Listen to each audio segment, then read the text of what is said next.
وكذلك أوحينا إليك قرآنا عربيا لتنذر أم القرى ومن حولها وكذلك أوحينا إليك قرآنا عربيا لتنذر أم القرى ومن حولها. بسم الله الرحمن الرحيم.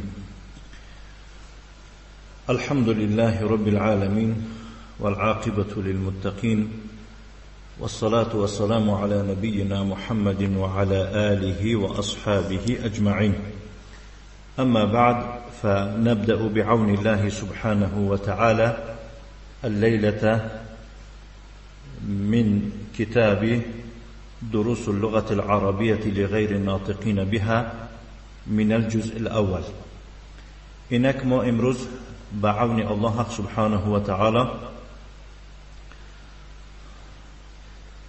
درس را آغاز میکنیم از کتاب دروس اللغة العربية لغير الناطقين بها، یعنی آموزش زبان عربی برای کسانی که به عربی حرف زده نمیتوانند.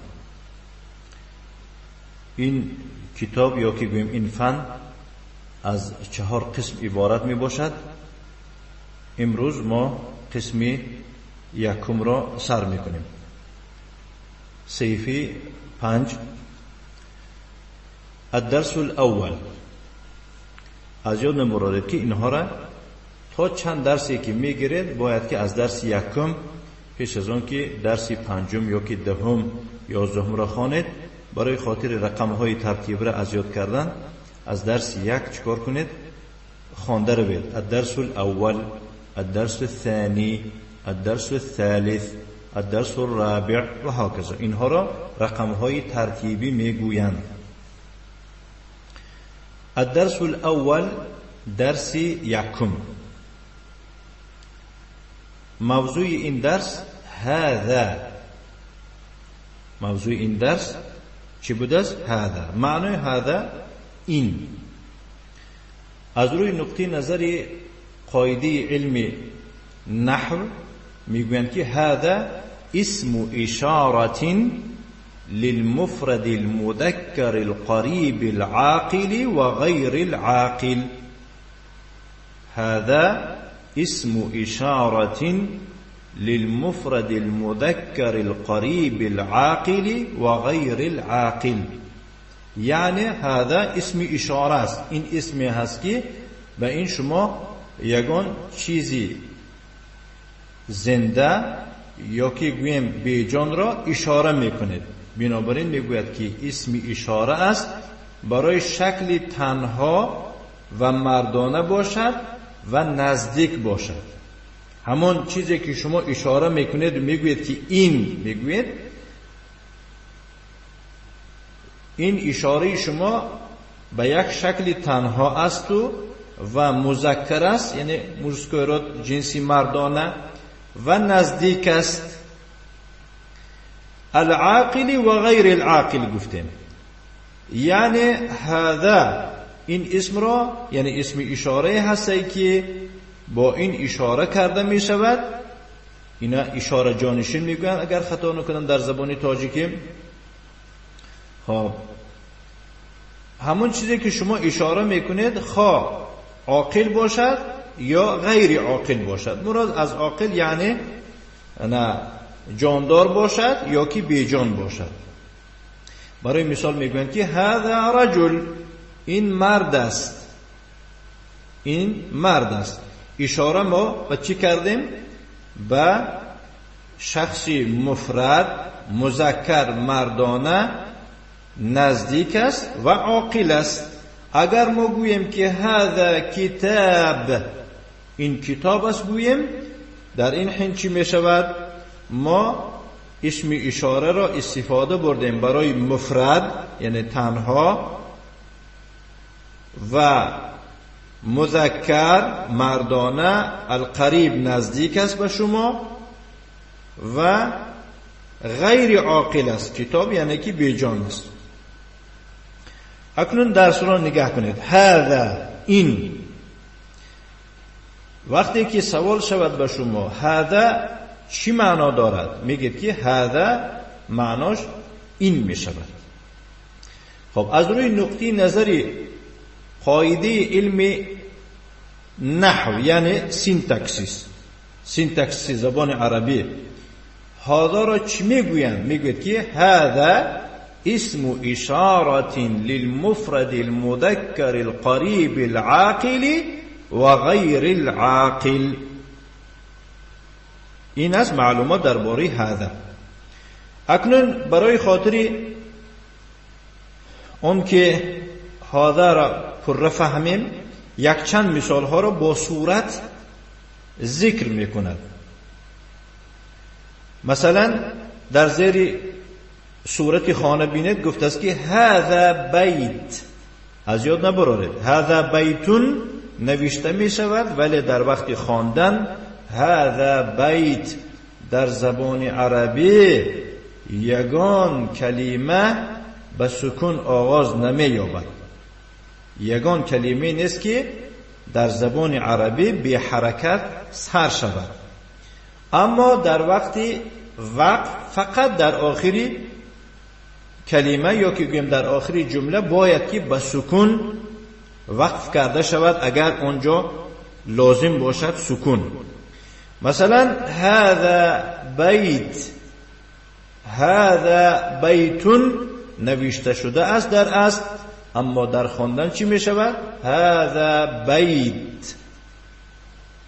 هذا مسجد، هذا بیت این خانه است، هذا مسجد این مسجد است، هذا باب این در است، هذا کتاب این کتاب است، هذا قلم این قلم است، هذا مفتاح، هذا مفتاح این کلید است، هذا مکتب، هذا مکتب این چی است؟ میز است، هذا سریر این کت است، هذا کرسی این کرسی است.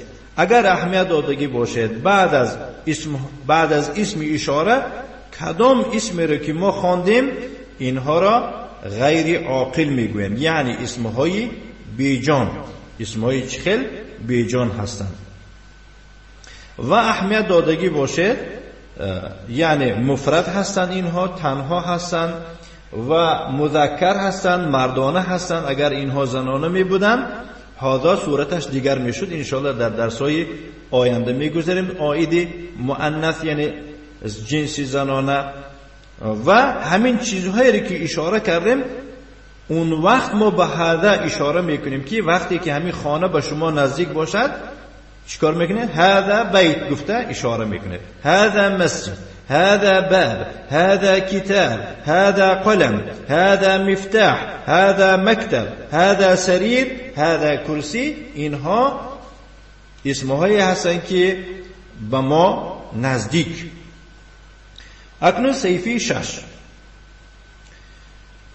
در بالا یک موضوع میدر گذاشته است به نام ما هذا. ما هذا یعنی این چیست، این چیست گفته سوال میدهد. ما باید که به این ما شناس باشیم.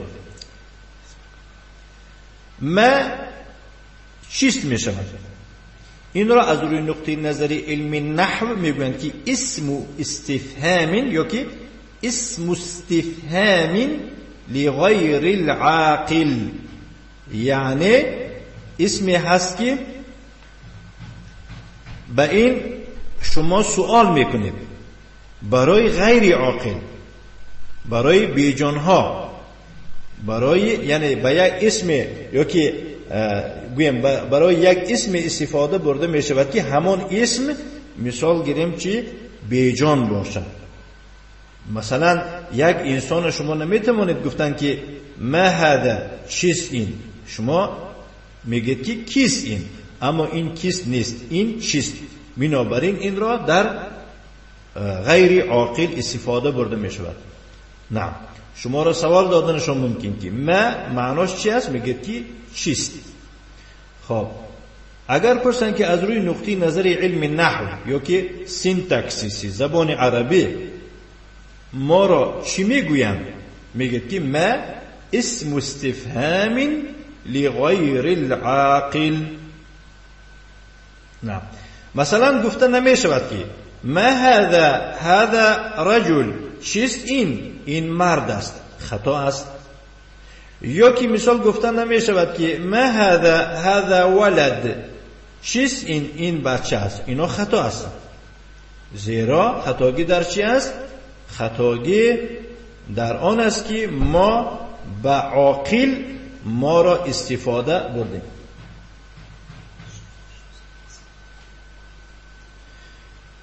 فهمه انشاءالله. اکنون میخوانیم مثالهای را که آیدی مای استفهامیه ذکر میکند صاحب کتاب. ما هذا، این چیست؟ هذا بیت، این خانه است. ما هذا بیت، با سوال میدید هذا بیت، دیده یک کلمه نوی دیگه برآمد. آیا این خانه است؟ هذا بیت، چیست در اینجا؟ اینه میگویند که همزه الاستفهام. همزه الاستفهام یعنی این همزه هست که این را نیز برای پرسیدن استفاده میبرند. این را حرف میگویند. این حرف استفهام یعنی همزه الاستفهام، این حرف است که جواب این به دو چیز میشود. وقتی که شما را به این همزه الاستفهام سوال کنند، باید که در جواب یا با نعم جواب دهید یا که با چی؟ لا. بنابراین میگن که همزه الاستفهامی حرف جوابه نعم او لا، یعنی همزه الاستفهام این حرفی هست که جواب این با چی می شود؟ با نعم می شود یا که با لا می شود. یعنی اگه من تاجیکی لا گفتم یعنی لا. برای مثال گفته ایستاد است که هذا بیت، آیا این خانه است؟ نعم، این جواب شده ایستاد است برای همزه الاستفهام. نعم، این جوابی کوتاه است. اگر جواب را مفصل به تفصیل دادنی شود میگید که نعم هذا بیت، آره این خانه است. ما هذا، با این کرته یعنی که به پیراهن اشاره کرده میپرسد که سوال میدید ما هذا، این چیست؟ هذا قمیص، هذا قمیص، این کرته است. کرته میگید می پیراهن میگید که به زبان مادرتون میدانید. هذا سریر، آیا این کت است؟ با پرسیده است که این کراوات میگوید، یعنی با کرسی اشاره کرده پرسیده است که برای فهمیدن شما که همین کرسی را از کراوات فرق کردن میتونید. یعنی هذا سریر، آیا این کت است؟ لا، این جوابی کوتاه است. نه، هذا کرسی. همون جنده چی مانده است؟ ورگول ماندگی است. ورگول ماندگی است برای خاطر آن که اندک پاوزه کنید، یعنی کمتر توقف کنید. لا هذا کرسی، نه این کرسی است. هذا مفتاح، آیا این کلید است؟ با قلم اشاره کرده گفته است. لا هذا قلم، نه این قلم است. ما هذا، چیست این؟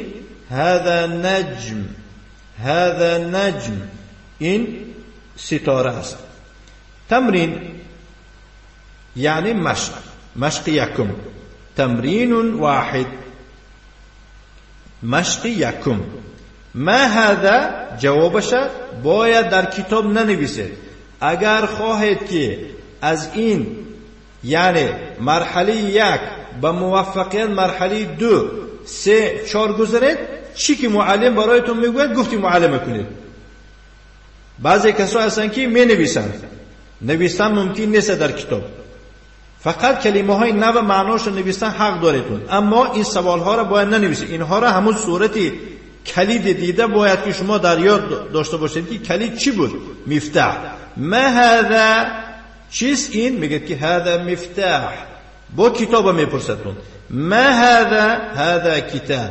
تمام، دوامش نمیگویم. صفحه 7 بودیم. صفحه 8 میکشویم. صفحه 8 بارک الله فیکم گفت است که تمرین ثان یعنی مشق دویم درباره چی بود است؟ اکنون به همزه استفهامیه شما را سوال میکنم. مسجد بینید گفته ایستاده است که اهذا بیت، آیا این خانه است؟ باید که شما گوید که لا هذا مسجد. با قلم را اشاره کرده میپرسد که اهذا مفتاح، آیا این کلید است؟ لا هذا قلم. تمام. صفحه 9 تمرین ثالث مشق سیوم گفته ایستاده است که اقرأ واکتب، بخوان و بنویس. وقتی که بخوان گفته ایستاده است باید که شما خوانید. اکنون میانی اقرأ واکتب یک چیز دیگر من علاوه میکنم، زیرا اینکه ما عجم هستیم، یعنی که تاجیک زبان هستیم، یا که بگیم بین یک دیگر به زبان تاجیکی که حرف میزنیم یک چیز علاوه میکنیم. اقرأ و ترجم واکتب یعنی بخوان و ترجمه کن و بنویس. اینها را برای خاطر دستتان راست شدن باید که در یگون دفتر نویسید. با نگوید که صاحب کتاب از خاطرش برآمده است حرکت ننویسید. نه، اینها در اولی درس به حرکت بودند. اینها را اکنون باید که خودتان به حرکت نمونیتون، در کتاب ننویسید. گفتم هم تو چشم طاقتی دیده از روی قاعده باید که اینها را خوانید. هذا مکتب، این میز است. هذا مسجد، این مسجد است. مسجد در همه جا مسجد می شود، شرط نیست او را حرکت مانده. مسجد یا که مسجد نمی شود، مسجد همه جا مسجد می شود. هذا قلم، صورت شدیده اینه قلم نمیگوید، قلم نمیگوید، همه خیلی است. هذا قلم، این قلم است. تمام. و دوامش خوانده ترجمه میکنه. اکنون در پایان یک چیزی عجیبی دیگر آمده است، یک موضوع نوی دیگر آمده است. من هذا، کیست این؟ اکنون این قاعده نوست. من چیست؟ من معناش به معنای چی بوده است؟ کی یا کی کیست؟ از روی نقطه نظر علمای نحو این را، یا که در علم نحو من را چی میگویند؟ اسم استفهام للعاقل. این هم برای مانند همون ما چی بوده است؟ اسم استفهام است. فقط فرق بین ما و من از چه عبارت بوده است؟ ما برای غیر عاقل بودو، من باشد برای عاقل. من باشد برای چی؟ برای عاقل، یعنی برای جاندارها. ادوشولیان میگود اینا به زبان روسی. بارک الله فیکم. معلوم میشد است که اکنون به کسهای جاندار، به چیزهای جاندار یا که به اسمهای جاندار چی اشاره کرده میپرسند. من هذا طبیب، این پزشک است، این دکتر است. من هذا، کیست این؟ هذا ولد، این بچه است. ما هذا ولد خطا می شود. گفتیم که ما فقط برای بیجان استفاده برده می شود. نه. من هذا، کیست این؟ هذا طالب، این دانشجوی است. هذا ولد، آیا این بچه است؟ لا هذا رجل، لا هذا رجل، نه این مرد است. ما هذا، چیست این؟ هذا مسجد، این مسجد است. من هذا، کیست این؟ هذا تاجر، این تاجر است، سوداگر است. هذا کلب، این سگ است. هذا کلب، آیا این سگ است؟ لا هذا قط، نه این پیشک است یا که گربه است. هذا حمار، این درازگوش است یا که خر است. هذا حمار، آیا این خر است؟ لا هذا حصان، لا هذا حصان، نه این اسب است. و ما هذا کلمه نو دیدی شده و اومد و ما هذا و این چیست؟ هذا جمل، هذا جمل، این اشتر است. در اونجا یعنی که سری خرو و اسب و اشتر بریدگی است. با نگوید که صاحب کتاب صورت اینها را از خاطرش برونده ننویسه و مخصوص جدا کرده است که بیجان شود، ممکن نیست صورت. ما هذا بعضی کسا دانایی کرده اونا رو پیوست میکنن. ما هذا این چیست؟ هذا دیک، این خروس است. من هذا این کیست؟ هذا مدرس، هذا مدرس، این مدرس است. هذا قمیص، آیا این کرته است؟ لا هذا مندیل، نه این دسترویمال است. تمرین، وقتی که بعدی تمرین رقم نآمد معلوم میشد است که یک تا مشق داشته است. اقرأ و ترجم و اکتب، بخوان و ترجمه کن و بعد از خواندن و ترجمه کردن در دفترت بنویس. ما هذا چیست این؟ هذا قلم، این قلم است. با روبرو رقم 2. هذا کلب، این سگ است. من هذا این کیست؟ هذا طبیب، این دکتر است. هذا جمل، این اشتر است. به همین یعنی دوامش خودتون میخونید. درس یکم از دروس اللغة العربية لغير الناطقين بها به آخر رسید. و صلی اللهم وسلم على نبينا محمد وعلى آله وأصحابه وسلم تسليما مزيدا، وجزاكم الله خيرا وبارك الله فيكم.